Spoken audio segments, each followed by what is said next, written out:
Introduction au magnétisme. Bonjour, donc dans cet enregistrement vidéo, qu'est-ce qu'on fait? On va parler de magnétisme, hein. C'est juste une petite introduction sur ce qu'est le magnétisme et puis d'où ça vient. Donc, bon visionnement.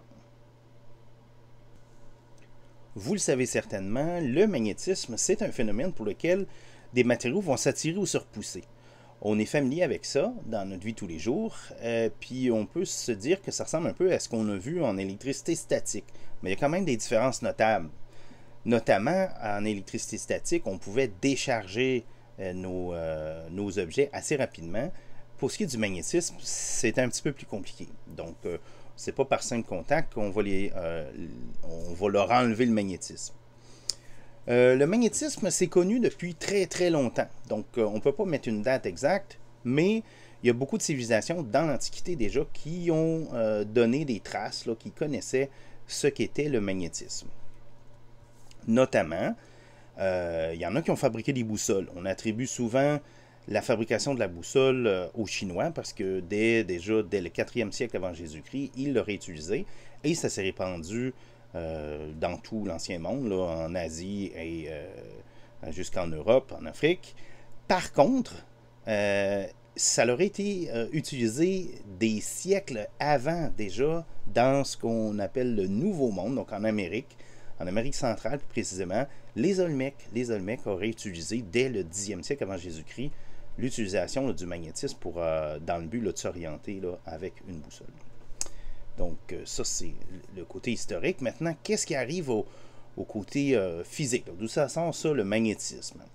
Ben, on ne va pas rentrer dans les grands détails parce que ça pourrait être très, très compliqué. Mais ce qu'on va dire, c'est que ça va être relié à des charges en mouvement. Okay? Donc, des charges en mouvement peuvent produire un champ magnétique. Des charges en mouvement, déjà, il y en a dans l'atome. Donc, dans l'atome même, il y a des électrons qui tournent autour du noyau. Hein? Donc, il y a un mouvement qu'on peut dire orbital, donc on tourne autour du noyau. Et ils peuvent aussi tourner sur eux-mêmes, ce qu'on appelle, ce qu'on va relier en mécanique quantique au spin.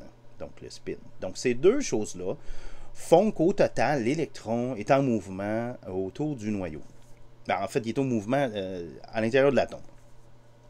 Et là, dépendamment de la configuration électronique, là, ça peut devenir compliqué, mais dépendamment de la configuration électronique, combien il y a d'électrons, ils tournent dans quel sens, chacun, les liaisons chimiques qu'ils forment avec d'autres atomes, ben, il peut résulter au total un moment magnétique. Et ce moment magnétique-là, on peut l'associer à une espèce de mini-aimant. Hein, c'est comme un petit aimant qui fait partie de l'atome et on va le représenter par une flèche. Donc, ces moments-là, qui sont microscopiques, hein, c'est à l'échelle de l'atome, c'est même plus petit que microscopique, bien, ils peuvent avoir des répercussions à grande échelle, donc sur l'aspect macroscopique. Ça va se passer dans certains matériaux qu'on connaît, comme le fer, le cobalt, le nickel, mais c'est surtout important dans ce qu'on appelle les terres rares, comme notamment notre néodyme, le néodyme 3+, qui possède un grand moment magnétique, hein, on le voit ici avec sa flèche. Le tableau périodique, ici, juste pour vous rappeler ce que sont les terres rares. Les terres rares sont ici, c'est ceux qui sont dans le bas ici du tableau périodique, donc on a les lanthanides. Et on a les actinides en dessous qui peuvent aussi générer des moments magnétiques, mais les plus importants, là, on dirait néodyme et samarium, vont produire des grands moments magnétiques. OK, donc maintenant qu'on sait qu'il peut avoir ces petits aimants-là, ben, on va appeler non magnétiques les matériaux qui n'en ont pas. Donc, que j'ai un champ magnétique ou que quand j'en ai pas ou que j'en ai, ça ne changera rien à certains matériaux et ces matériaux-là seront qualifiés de non magnétiques. Il ne se passe rien. Les magnétiques, ben là, il y en a plusieurs sortes. Dans un premier temps, on pourrait avoir un matériau ici où j'ai mes petits aimants, mes petites flèches qui sont orientées de manière aléatoire. Donc, il n'y a pas d'ordre.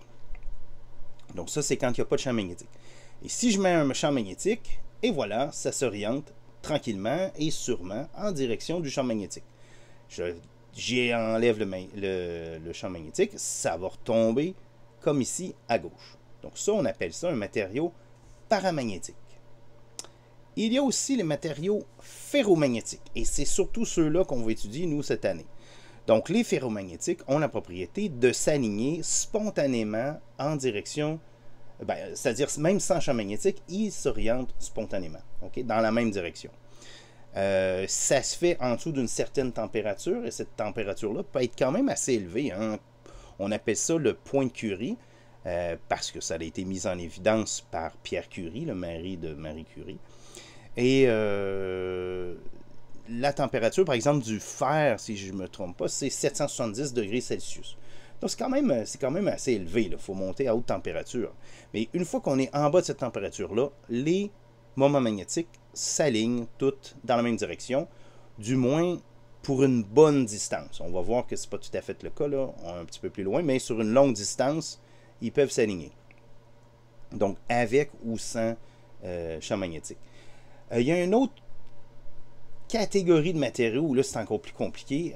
On appelle ça des antiferromagnétiques. Donc là, au lieu de s'aligner spontanément en direction du champ, ben, il y a un alignement qui est alterné. Donc, on va dans une direction, après ça, l'autre direction. Une direction, l'autre direction.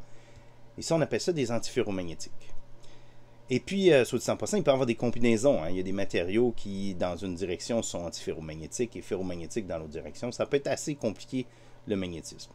Et finalement, la dernière catégorie qu'on regarde, les diamagnétiques, c'est des matériaux que lorsque je vais appliquer un champ magnétique, ben, il y aura un moment magnétique qui va être produit dans l'autre direction, soit par les atomes, soit par des courants électriques. Donc, par exemple, dans un supraconducteur, il va se former des courants à la surface du matériau qui vont s'opposer au champ magnétique.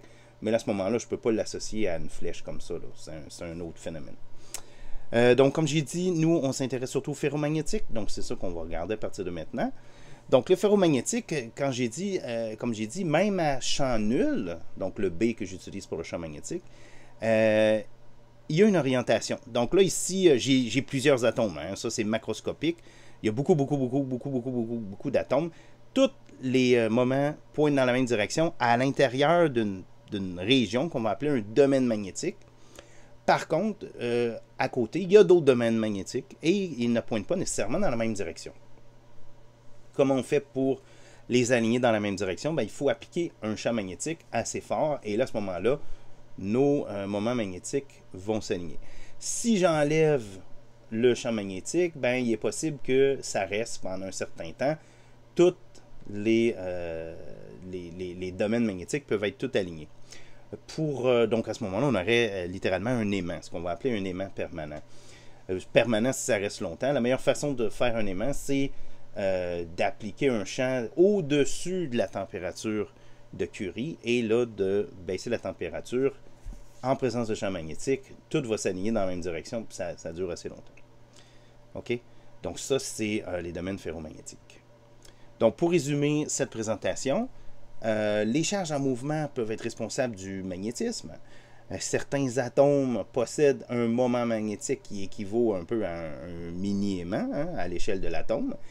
Et l'alignement de tous ces mini-aimants peut donner différents types de structures magnétiques, notamment les ferromagnétiques, pour lesquels les moments magnétiques sont pointés naturellement dans la même direction.